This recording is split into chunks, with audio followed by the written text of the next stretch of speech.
Hello বন্ধুরা, তোমাদের মধ্যে অনেকেই আছো যে পেঁয়াজ কাটতে পারো না। বিশেষ করে নতুন গৃহিণীদের উদ্দেশ্যে বলছি, পেঁয়াজ কাটার সময় চোখ দিয়ে জল পড়ে, চোখ জ্বালা করে।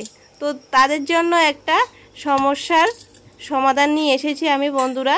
কি করবে, পেঁয়াজ কাটার 2-3 মিনিট আগে ফ্রিজের মধ্যে পেঁয়াজগুলি রেখে দেবে। দেখো, শুধুমাত্র 2-3 মিনিট আগে রেখে দিলেই চলবে। তো 2-3 মিনিট পর ভার করে তুমি পেঁয়াজ কাটবে। তো দেখো আমি কিভাবে পেঁয়াজ কাটছি বন্ধুরা। খুব সহজেই অনেকগুলি পেঁয়াজ কেটে নিতে পারবে। দেখো, মাঝখান দিয়ে পেঁয়াজগুলি আমি কেটে একটা বাটির মধ্যে রেখে দিচ্ছি। তাতে কি হবে, খোসাগুলি খুব সহজেই উঠে আসবে আর চোখও জ্বালা করবে না। তো এইভাবে আমি সবগুলি পেঁয়াজ মাঝখান দিয়ে কেটে তো তোমাদের আমি দেখাই বন্ধুরা। এবার দেখো, একটা টান দিলেই খুব সহজেই পেঁয়াজের খোসাগুলি উঠে আসছে।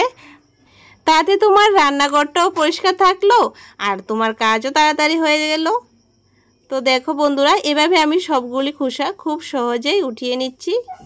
তো তোমরা এই টিপসটা ফলো করতে পারো বন্ধুরা, তোমাদের চোখ একদম জ্বালা করবে না। খুব সহজে তোমরা অনেকগুলি পেঁয়াজ একসঙ্গে কেটে নিতে পারবে। তো বন্ধুরা দেখো, আমি খুব সহজে কেটে নিচ্ছি একদম আমার পছন্দ অনুযায়ী কুচি কুচি করে। তো তারপর আমি তোমাদের আরেকটা টিপস দেখাবো। দেখো, অনেকগুলি পেঁয়াজ আমি খুব সহজে কেটে নিয়ে নিলাম। তো বন্ধুরা আরেকটা টিপসে চলে আসলাম। দেখো, তো ভাত রান্না করার আগে যদি তুমি 1 ঘন্টা আগে চালগুলি ভিজিয়ে রাখো, তাতে কি হবে, তোমার গ্যাসের খরচ অনেক বেঁচে যাবে, সময়ও বেঁচে যাবে। তো একসঙ্গে দুটো হয়ে গেল। দেখো, অনেকে আছে ভাত রান্না করতে পারো না। তো ভাত রান্না করলে কি হয়, ভাতগুলি লেগে যায়।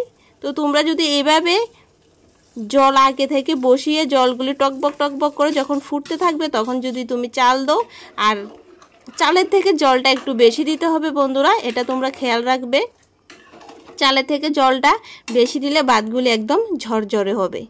আর অনেক সময় দেখো, ভালো কোয়ালিটির চালও ঘরে থাকে না, আর অতিথি আসলে অনেক সময় লজ্জায় পড়তে হয় আমাদের। তো তখন তোমরা কি করবে, 2টো তেজপাতা, শুধুমাত্র 2টো তেজপাতা ভাতের মধ্যে দিয়ে দেবে। তো তোমার ভালো কোয়ালিটির চাল মেনটেন করবে তেজপাতা। দেখো, এবার আমি তোমাদের ভাতগুলি একটা থালার মধ্যে নিয়ে দেখাচ্ছি কতটুকু ঝরঝরে হয়েছে, তোমরা নিজের চোখে দেখতে পারবে বন্ধুরা।